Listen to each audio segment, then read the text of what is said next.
Introduction. In the field of video games, female characters are portrayed quite differently from male characters. For instance, very few games have female player characters, and even fewer have them as main characters of their own story. In Hyrule Warriors, the playable female characters are still all sideshows to Link's heroic journey through all the enemy forces, and while playing as a non-Link character causes the Link NPC to keep fighting, playing as Link causes the other NPCs to just stand around and watch bases get captured. In Portal Runner, the main character is a woman, but she's merely a spin-off from the main game series, Sarge's Heroes. Even in-game she relies on a lion to fight for her. In most Japanese RPGs, the female characters are merely romantic interests and or eye candy for the male protagonist. For example, 90% of Final Fantasy's female characters wear things that would not even qualify as clothing, let alone armor.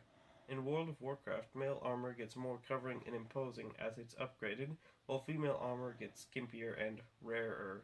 Even in the few cases where the woman is an actual protagonist to her own story, she will almost always need to be spurred on by another character, while male characters have no problem slogging through the entire plot without a single qualm.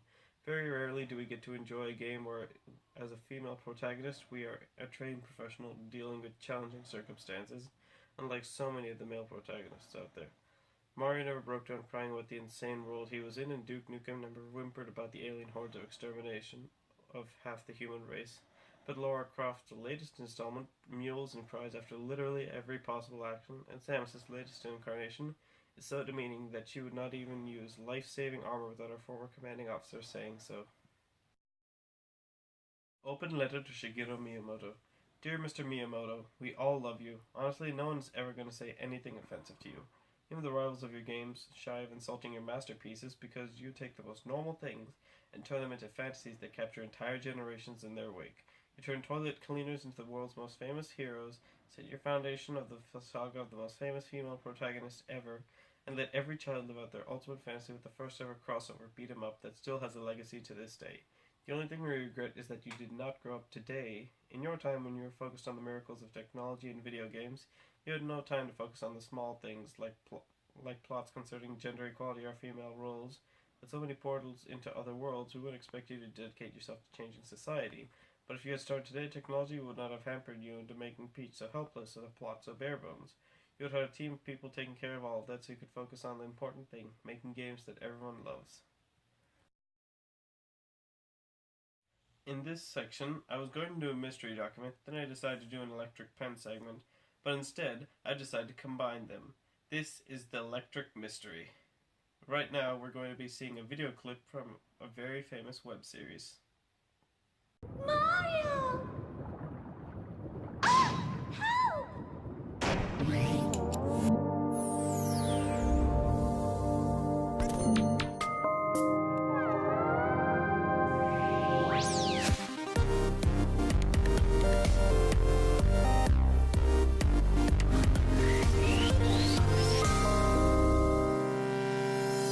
Welcome to our multi-part video series exploring the roles and representations of women in video games. This project will examine the tropes, plot devices, and patterns most commonly associated with women in gaming from a systemic, big-picture perspective.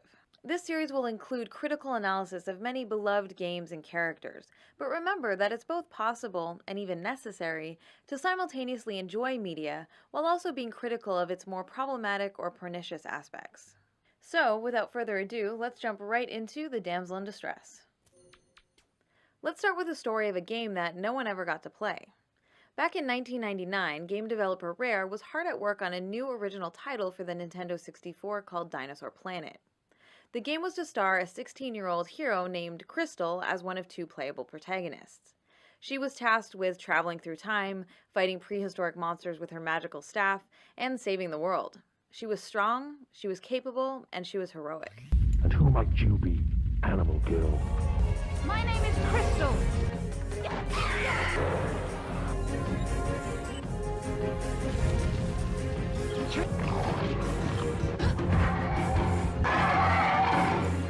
Pretty cool, right? Well, it would have been, except the game never got released. As development on the project neared completion, legendary game designer Shigeru Miyamoto joked about how he thought it should be the third installment in his Star Fox franchise instead. Over the next 2 years, he and Nintendo did just that. They rewrote and redesigned the game and released it as Star Fox Adventures for the GameCube in 2002. In this revamped version, the would-be protagonist Crystal has been transformed into a damsel in distress and spends the vast majority of the game trapped inside a crystal prison, waiting to be rescued by the new hero, Fox McCloud. The in-game action sequences that were originally built for Crystal were converted to feature Fox instead. Crystal is given a skimpier, more sexualized outfit. Wow, she's beautiful.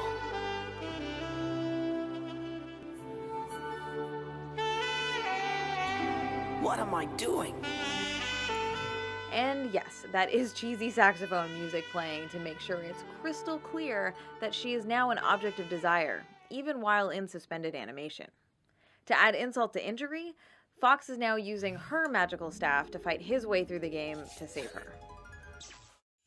The tale of how Crystal went from protagonist of her own epic adventure to the passive victim in someone else's game illustrates how the damsel in distress trope disempowers female characters and robs them of the chance to be heroes.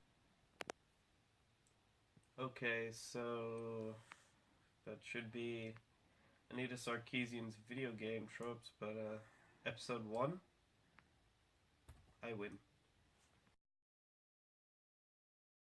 Samus Aran is basically the face of women in the gaming industry.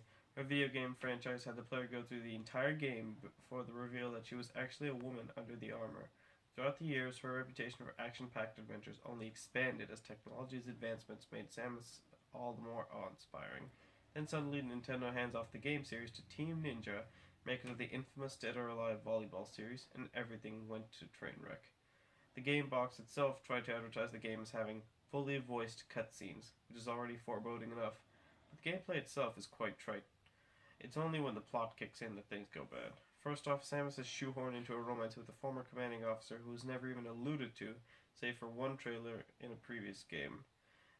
Second off, the aforementioned romance is almost as bad as Twilight's romance. Samus is not angry when Adam shoots her for no reason, constantly makes doe eyes at Adam whenever she's out of her armor, takes Adam's insults as compliments. In addition, the game itself has a very unpopular mechanic known as authorization, which limits abilities and powers. In previous games, Samus merely sold off her weapons tech between games, but in this game she hasn't had the chance to do so yet. So in order to promote a feeling of progression, the authorization mechanic forces her to restrict weapon usage to only what Adam says. This makes sense for things like power bombs, which could endanger civilians, but less lethal utilities like grappling hooks, or even harmless upgrades like heat resistance must be okayed by Adam. This would be much less damning if it weren't for the fact that Adam is so bad at timing authorizations, the least malicious explanation fans have come up with is that he fell asleep. For example, when Samus needs to enter an area filled with lava that is slowly killing her, not only is she boneheaded enough not to use the various suit which would make the entire area a cakewalk, but Adam apparently does not see an issue with her cooking alive, as he authorizes use of the various suit after she passes through the area. And finally, probably most damningly, Samus herself loses most of her characterization. In previous games, Samus was portrayed as a grim, silent bounty hunter, without attachment or concerns, but still having a heart. In this game, however, she's a complete train wreck.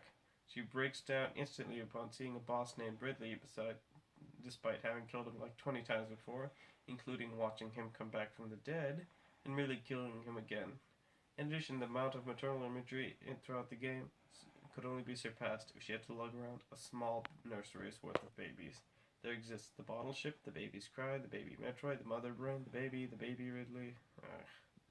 And finally, in previous games, her armor was unbreachable. This was even a major plot point for the third Metroid Prime game.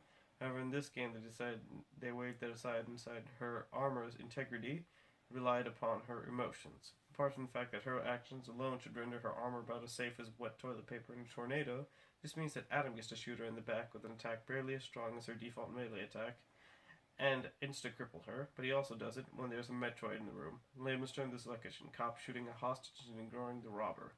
It's quite demeaning by itself, but to be applied to a character like Samus is a slap in the face. Unless you try and say that the plot and cutscenes are mere sideshows to gameplay, the point is the game itself gives you the option to watch all the scenes one after another in Other M, the movie mode, from the main menu. The developers meant for this story to be seen, and maybe even thought it was an ideal romance. Close reading: the Mario franchise. Anyone who has ever had the barest resemblance of a childhood at all knows who Mario is. The Mario franchise is hands down the most influential game series in history. From playing golf to reconstructing universes, racing go-karts to rescuing entire real-life industries, Mario's got more claims to fame than literally any other video game character in existence, and arguably any fictional character ever. And of course, with the barest grip on reality, it isn't surprising that very few Mario games even have a plot that is considered notable.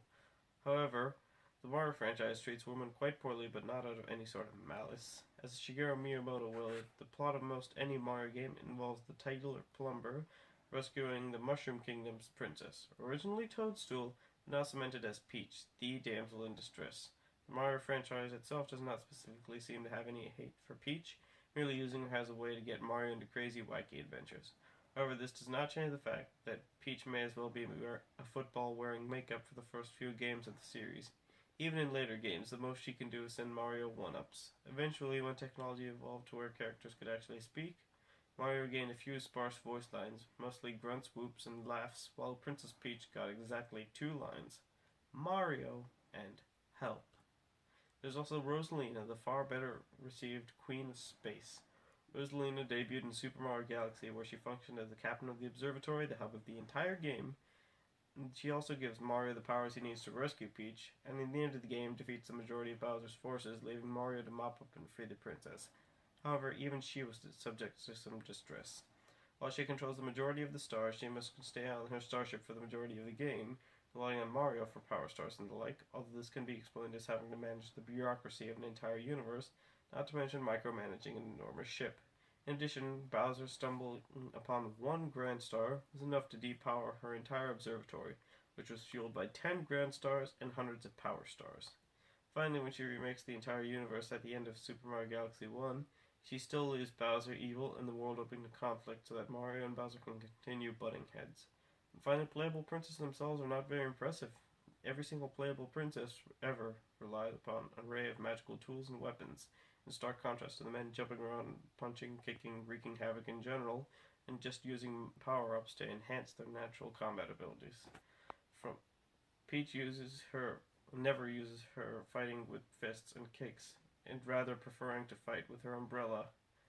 Rosalina, in her appearance in Super Smash Bros., uses a magic wand and Luma to beat up the competition, while they can wail on her with abandon. Finally, the only game where a woman was the primary playable character is Super Princess Peach, where she must rely on her umbrella to save Mario.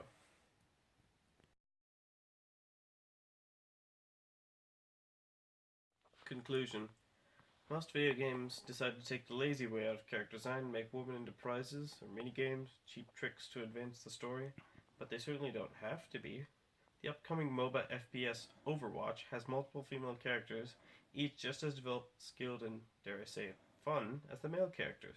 There's Zarya, the Russian athlete who uses a tank cannon to tear up the opposition, Farah, a power-armored rocket-launching Egyptian soldier, and Tracer, a former test pilot who uses time powers and 2 small handguns to cover up the entire enemy team. In Fallout 4, each and every female character has just as much of a story as the male characters, and if budget is too much of a problem, then at least make women equal, if not special. For example, the Borderlands franchise treats female and male characters exactly the same in combat and dialogue, while Blacklight Retribution has men and women as just different skins for the same player. It's not hard to make good female characters, it just requires effort.